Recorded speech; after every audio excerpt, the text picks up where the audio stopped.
السلام علیکم ناظرین، میرے اس چینل پر صحیح بخاری کی حدیث بیان کی جاتی ہے۔ آج کا موضوع نماز کا بیان۔ نماز کے بیان کا باب نمبر 2، 3، 4، 5 اور 6۔ حدیث نمبر 230، 231، 232، 233، 234، 235، 236، 237، 238 بیان کی جائے گی، جس میں بتایا جائے گا کپڑوں میں نماز کا وجوب، اور ایک کپڑے میں یعنی اسی کو لپیٹ کر نماز پڑھنا درست ہے۔ جب ایک کپڑے میں نماز پڑھے تو چاہیے اس کا کچھ حصہ اپنے شانے پر ڈال لے، اور جب کپڑا تنگ ہو تو اس میں کیسے نماز پڑھے؟ جبائے شامیہ میں نماز پڑھنا درست ہے۔ ان بابز کی پوری حدیثیں سننے کے لیے میرے چینل سے جڑے رہیے اور ویڈیو کو اینڈ تک لازمی دیکھیں۔ صلو علی الحبیب صلی اللہ تعالی علیہ وآلہ وسلم۔ بسم اللہ الرحمن الرحیم۔ باب نمبر 2، حدیث نمبر 230، کپڑوں میں نماز کا وجوب۔ سیدنا عمر بن ابی سلمہ رضی اللہ عنہ سے روایت ہے کہ نبی کریم صلی اللہ تعالی علیہ وآلہ وسلم نے ایک کپڑے میں نماز پڑھی، اس کے دونوں سروں کے درمیان میں تفریق کر دی تھی، یعنی الٹ کر کندھوں پر ڈال دیا۔ باب نمبر 3، حدیث نمبر 231، ایک کپڑے میں یعنی اسی کو لپیٹ کر نماز پڑھنا درست ہے۔ سیدہ ام ہانی بنت ابو طالب رضی اللہ عنہ کہتی ہیں کہ فتح مکہ کے دن نبی کریم صلی اللہ تعالی علیہ وآلہ وسلم نے ایک کپڑے میں التحاف کر کے 8 رکعت چاشت کی نماز پڑھی۔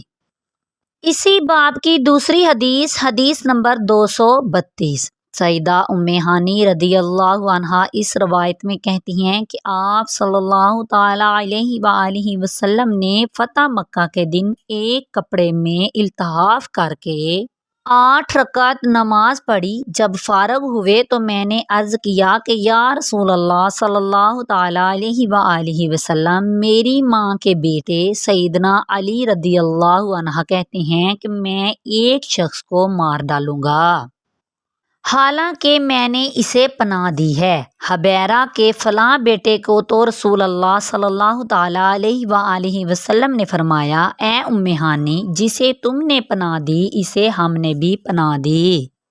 ام ہانی کہتی ہیں کہ یہ نماز چاشت تھی۔ اسی باب کی تیسری حدیث، حدیث نمبر 233، سیدنا ابو ہریرہ رضی اللہ عنہ سے روایت ہے کہ ایک پوچھنے والے نے رسول اللہ صلی اللہ تعالی علیہ وآلہ وسلم سے ایک کپڑے میں نماز پڑھنے کا پوچھا، اور رسول اللہ صلی اللہ تعالی علیہ وآلہ وسلم نے فرمایا، کیا تم میں سے ہر ایک کے پاس 2 کپڑے ہیں؟ باب نمبر 4، حدیث نمبر 234، جب ایک کپڑے میں نماز پڑھے تو چاہیے کہ اس کا کچھ حصہ اپنے شانے پر ڈال لے۔ سیدنا ابو ہریرہ رضی اللہ عنہ کہتے ہیں کہ رسول اللہ صلی اللہ تعالی علیہ وآلہ وسلم نے فرمایا کہ تم میں سے کوئی بھی شخص ایسے ایک کپڑے میں نماز نہ پڑھے جس میں اس کے شانے پر کچھ نہ ہو۔ اسی باب کی دوسری حدیث، حدیث نمبر 235، سیدنا ابو ہریرہ رضی اللہ عنہ کہتے ہیں کہ میں گواہی دیتا ہوں کہ رسول اللہ صلی اللہ تعالی علیہ وآلہ وسلم کو میں نے یہ فرماتے ہوئے سنا ہے کہ جو شخص ایک کپڑے میں نماز پڑھے تو چاہیے اس کے دونوں سروں کے درمیان تفریق کر لے، یعنی دایاں سرا بائیں کندھے پر اور بایاں سرا دائیں کندھے پر۔ باب نمبر 5، حدیث نمبر 236، جب کپڑا تنگ ہو تو اس میں کیسے نماز پڑھے؟ سیدنا جابر رضی اللہ عنہ کہتے ہیں کہ میں نبی کریم صلی اللہ تعالی علیہ وآلہ وسلم کے ہمراہ آپ کے کسی سفر میں نکلا تو ایک رات کو اپنی کسی ضرورت سے میں آپ کے پاس آیا تو میں نے آپ کو نماز پڑھتے ہوئے پایا اور میرے جسم کے اوپر ایک کپڑا تھا، بس میں نے اس کو زور سے لپیٹ لیا۔ اور آپ صلی اللہ تعالیٰ علیہ وآلہ وسلم کے پہلو میں کھڑے ہو کر میں نے بھی نماز پڑھی۔ جب آپ فارغ ہوئے تو فرمایا، اے جابر، رات کو کیسے آنا ہوا؟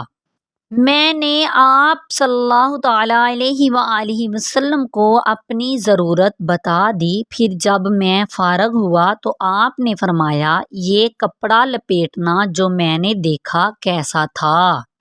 میں نے کہا، ایک کپڑا تھا۔ تو آپ صلی اللہ تعالیٰ علیہ وآلہ وسلم نے فرمایا، اگر کپڑا وسیع ہو تو اس سے التحاف کر لیا کرو، اور اگر تنگ ہو تو اس کی ازار یعنی تہبند بنا لو۔ اسی باب کی دوسری حدیث نمبر 237۔ سیدنا سہل رضی اللہ عنہ کہتے ہیں کہ کچھ لوگ نبی کریم صلی اللہ تعالیٰ علیہ وآلہ وسلم کے ہمراہ نماز پڑھتے تھے۔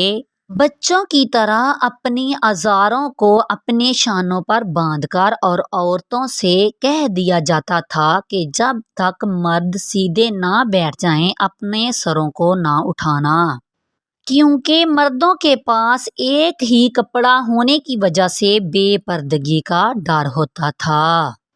باب نمبر 6، حدیث نمبر 238۔ جبہ شامیہ میں نماز پڑھنا درست ہے؟ سیدنا مغیرہ بن شعبہ رضی اللہ عنہ کہتے ہیں کہ میں نبی کریم صلی اللہ تعالیٰ علیہ وآلہ وسلم کے ہمراہ ایک سفر میں تھا تو آپ نے فرمایا، اے مغیرہ، پانی کا برتن اٹھا لو۔ تو میں نے اٹھا لیا۔ پھر آپ صلی اللہ تعالیٰ علیہ وآلہ وسلم چلے، یہاں تک کہ مجھ سے چھپ گئے، اور آپ صلی اللہ تعالیٰ علیہ وآلہ وسلم نے اپنی ضرورت رفع کی، اور اس وقت آپ صلی اللہ تعالیٰ علیہ وآلہ وسلم کے جسم اطہر پر جبہ شامیہ تھا۔ پس آپ اپنا ہاتھ اس کی آستین سے نکالنے لگے تو وہ تنگ ہوا، لہٰذا آپ نے اپنے ہاتھ کو اس کے نیچے سے نکالا۔ پھر میں نے آپ کے اعضائے شریفہ پر پانی ڈالا، اور آپ نے وضو فرمایا جس طرح آپ کا وضو نماز کے لیے ہوتا تھا، اور آپ صلی اللہ تعالیٰ علیہ وآلہ وسلم نے موزوں پر مسح کیا، پھر نماز پڑھی۔ اور میری آنے والی ویڈیو میں نماز کے بیان کا باب نمبر 7، 8، 9، 10، 11، 12 اور 13 بیان کیا جائے گا۔ حدیث نمبر 239، 240، 241، 242، 243، 244، 245، 246 اور 247 بیان کی جائے گی، جس میں بتایا جائے گا نماز کے دوران اور نماز کے علاوہ برہنہ ہونے کی کراہت، ستر جس کو ڈھانپنا ضروری ہے، ران کے بارے میں جو روایات بیان کی جاتی ہیں، عورت کتنے کپڑوں میں نماز پڑھے، جب کسی ایسے کپڑے میں نماز پڑھے جس میں نقش و نگار ہو اور اس کو دیکھے۔ اگر کوئی کسی مصلب یا تصویر دار کپڑے میں نماز پڑھے تو کیا اس کی نماز فاسد ہو جائے گی؟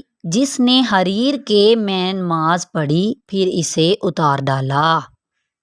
ان بابز کی پوری حدیثیں سننے کے لیے میرے چینل کو سبسکرائب کریں اور ویڈیو کو لائک کریں۔ شکریہ۔ آمین بجاہ النبی الامین، صلو علی الحبیب صلی اللہ تعالیٰ علیہ وآلہ وسلم۔